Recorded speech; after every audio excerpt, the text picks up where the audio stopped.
তো কৃষক বন্ধু ফর্ম জমা দিতে গিয়ে অনেক কৃষককেই কিন্তু যে অফিস থেকে ফিরিয়ে দেওয়া হচ্ছে। কারণগুলো হলো যে আপনার যদি ফর্ম দেওয়ার পরিকল্পনা থাকে তাহলে আজকের এই ভিডিওটি শেষ পর্যন্ত অবশ্যই দেখুন, কারণ মাত্র কিন্তু একটি কাগজের ভুলের জন্য কিন্তু আপনাকে যে অফিস থেকে ফিরিয়ে দেওয়া হতে পারে এবং কোন কোন ভুলগুলো আপনারা করবেন না, যেই কারণে আপনাদের ফর্মটি যাতে ফিরিয়ে না দেয় সেটাই আজকে এই ভিডিওতে আলোচনা করব।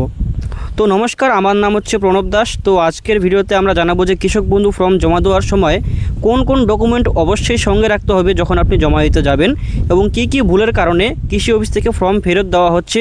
তাই ভিডিওটি শেষ পর্যন্ত অবশ্যই দেখবেন যাতে একেবারে সঠিকভাবে ফর্ম নিয়ে আপনি অফিসে গিয়ে জমা দিয়ে আসতে পারেন।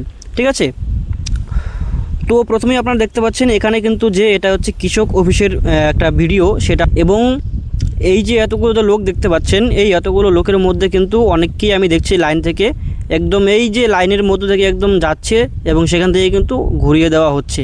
কারণ হয়তো ওনারা সঠিকভাবে তথ্যটা ভালো করে জানেননি যে কী কারণে ঘুরিয়ে দেওয়া হচ্ছে, বারবার বলছে, ওনারা কিন্তু বুঝতে পারছেন না।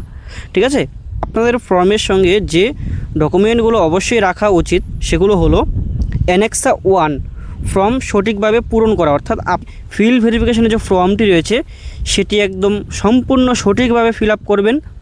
এবং দ্বিতীয়ত হচ্ছে জমির খতিয়ান, অর্থাৎ আপনার যে কৃষক বন্ধু করার সময় যে খতিয়ান দিয়ে আপনি আবেদন করেছিলেন সেই যে খতিয়ানটি রয়েছে সেই খতিয়ানটি অবশ্যই দিবেন।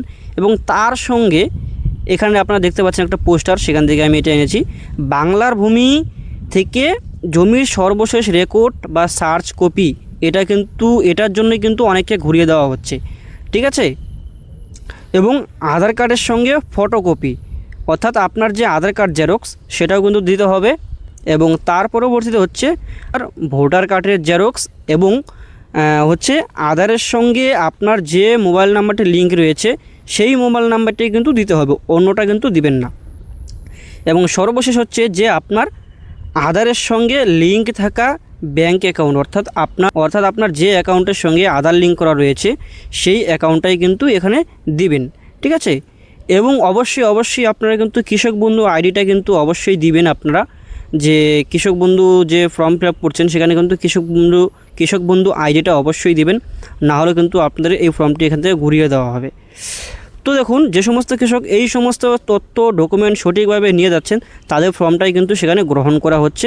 কিন্তু যদি একটিও ডকুমেন্ট এখান থেকে ভুল থাকে বা আপনি কোনো জেরক্স নিলেন না, যেমন আধার কার্ড অথবা বাংলার ভূমি থেকে সার্টিং কপিটা, সর্বশেষ রেকর্ড, এগুলো যদি না নিয়ে যান সেখানে থেকে কিন্তু আপনার ফর্মটি গ্রহণ করা হবে না। এবং আপনার যে সমস্ত ফর্ম ফিল আপ করেছেন সেই সমস্ত ফর্মের সঙ্গে যদি আপনার জেরক্স যে সমস্ত দিচ্ছেন সেগুলো তথ্য যদি গরমিল থাকে তাহলে কিন্তু এই ফর্মটি সেখান থেকে ঘুরিয়ে দেওয়া হবে। অনেক ক্ষেত্রে কিন্তু কৃষি অফিস থেকে সেই ফর্ম সংশোধন করে আবার আসতে বলা হচ্ছে।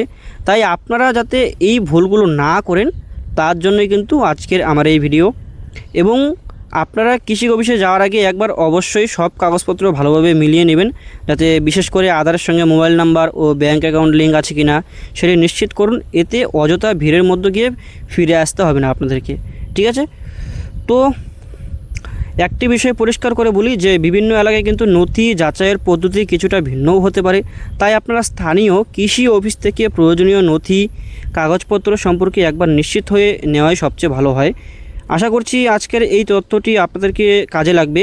যদি আপনার পরিচিত কোনো কৃষক ভাই বা বোন এখনও ফর্ম জমা না দিয়ে থাকে তাহলে অবশ্যই তাকে কিন্তু এই ভিডিওটি শেয়ার করে দিন, যাতে তার আগে থেকে এই কাগজপত্রগুলো করে যেতে পারে। ঠিক আছে, তো ভিডিওটি ভালো লাগলে একটি লাইক করবেন এবং চ্যানেলটিকে সাবস্ক্রাইব করবেন এবং সরাসরি প্রকল্প এবং কৃষকদের জন্য গুরুত্বপূর্ণ আপডেট পেতে সবার আগে আমাদের এই চ্যানেলটিকে সাবস্ক্রাইব করে পাশে থাকুন। আজকের জন্য এতটুকুই। ভালো থাকবেন, সুস্থ থাকবেন, ধন্যবাদ।